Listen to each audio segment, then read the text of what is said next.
Terima kasih banyak masih terus bersama kami dalam siaran Diklat Jarak Jauh bersama Kementerian Agama Republik Indonesia. Kita masih terus membahas mengenai perilaku dalam pergaulan remaja dalam mata Diklat Akidah Akhlak. Terlebih dahulu penelpon. Halo, Assalamualaikum. Waalaikumsalam. Dengan siapa di mana, Pak?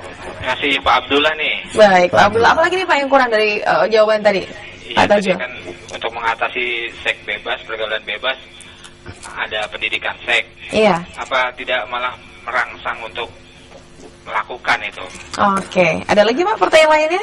Ya belum lagi kan sekarang internet, terus melalui handphone sudah macam-macam, itu menurut saya malah mengerikan begitu. Baik. Bagaimana itu Pak Prof? Terima kasih. Iya, baik. Terima kasih. Assalamualaikum. Waalaikumsalam.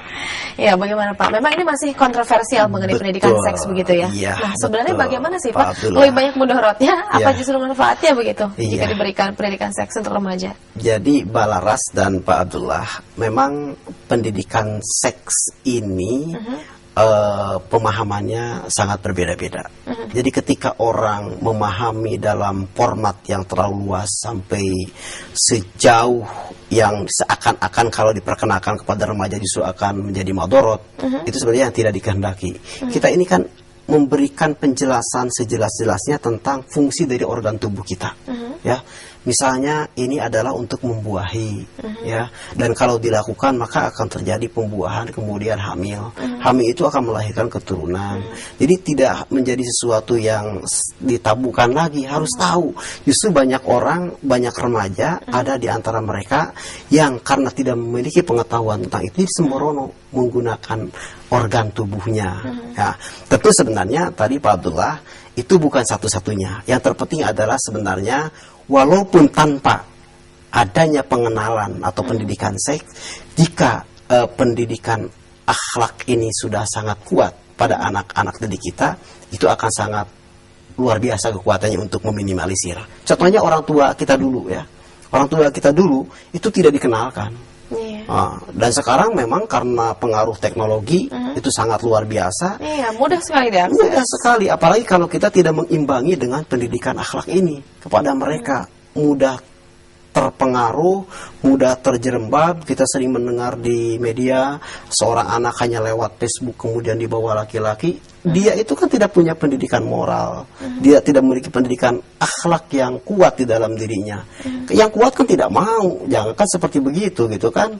Itu luar biasa. Jadi kita orang tua, kita pendidik harus kembali mengencangkan tekad kita untuk membendung ekses negatif dari semua yang terjadi ini, ya, dari informasi dengan cara menanamkan nilai-nilai yang positif dalam akhlak ini. Atau mungkin mengenai pendidikan seks ini mungkin tidak hanya jelasnya pendidikan seks itu seperti apa, mungkin sekedar penanaman bahwa kita mengenalkan organ tubuh kita sendiri sehingga ya itu Bapak bilang tadi tidak bisa disembarang digunakan begitu. Betul. Ya. Jadi hanya sebatas itu pun sebenarnya termasuk ke dalam pendidikan seks. Benar. Jadi kita harus melihat mana yang lebih bermanfaat. Ini sangat luas memang kalau dibahas soal pendidikan seks ini ya, dari berbagai aspek. Tentu saja tidak bisa pada kesempatan yang sangat pendek ini. Ya, baik, demikian jawaban untuk Pak Abdullah. Terima kasih banyak sudah bergabung. Baik, Pak, kita lanjutkan kembali tadi membahas mengenai perilaku yang terpuji. Tercela. Sekarang yang tercela sekarang. Seperti apa nih Pak? Ya, yang tercela kita kemukakan 3 yang menonjol ya.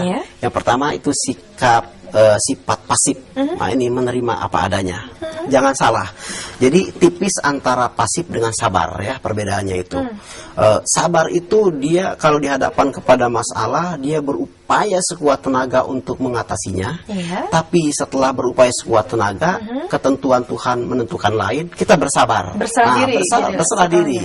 Jadi sabar itu beda dengan pasif. Kalau pasif umpamanya kita dihadapkan pada persoalan, umpamanya sakit, kemudian kita tidak pernah pergi ke dokter, kemudian juga tidak makan obat, itu namanya bukan sabar, itu pasif, konyol. Itu hanya menunggu apa keputusan Tuhan. Yang kedua rendah diri.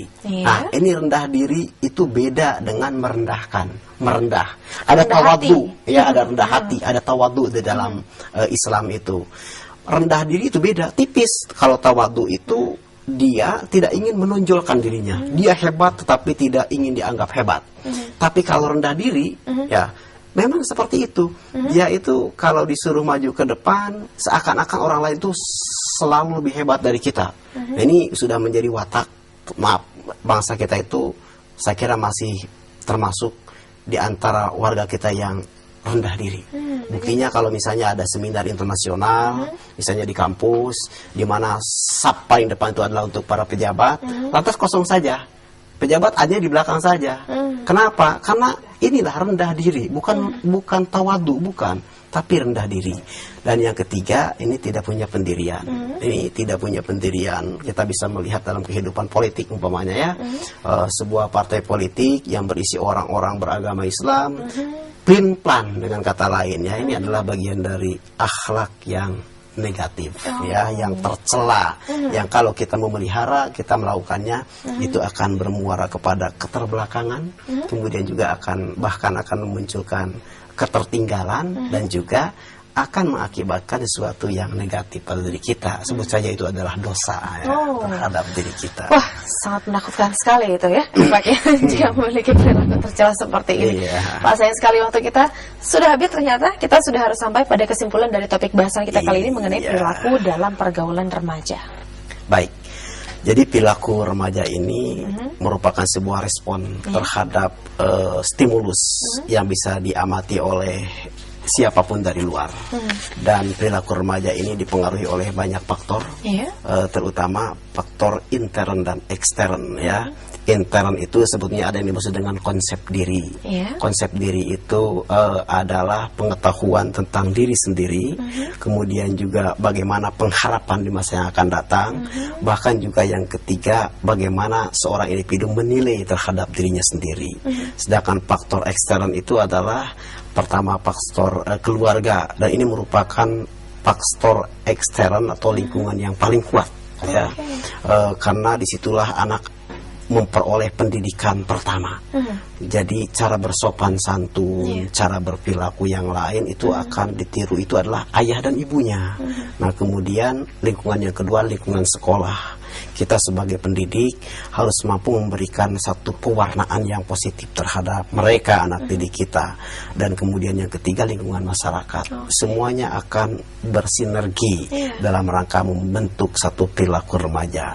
Kita ingin melalui diklat jarak jauh ini, kita sebagai guru akidah akhlak dimanapun berada di seluruh tanah air, mampu bekerja lebih cerdas lagi dalam rangka membina anak didik kita, mampu bekerja lebih keras lagi, dan yang paling penting juga kita mampu bekerja secara ikhlas. Kita hanya kepada Allah berserah diri, kemudian kita yakin bahwa Allah akan berikan imbalan sebaik-baiknya kepada kita. Terima kasih. Insya Allah. Terima kasih banyak sekali Pak Tajul untuk bagi-bagi ilmunya kesempatan kali ini. Dan terima kasih banyak juga untuk Anda yang selalu setia bergabung bersama kami dalam siaran Diklat Jarak Jauh bersama Kementerian Agama Republik Indonesia. Sampai di sini jumpa kita kali ini. Saya Larasati, Bapak Tajul, dan seluruh kru yang bertugas mohon undur diri. Selamat siang. Wassalamualaikum warahmatullahi wabarakatuh. Waalaikumsalam.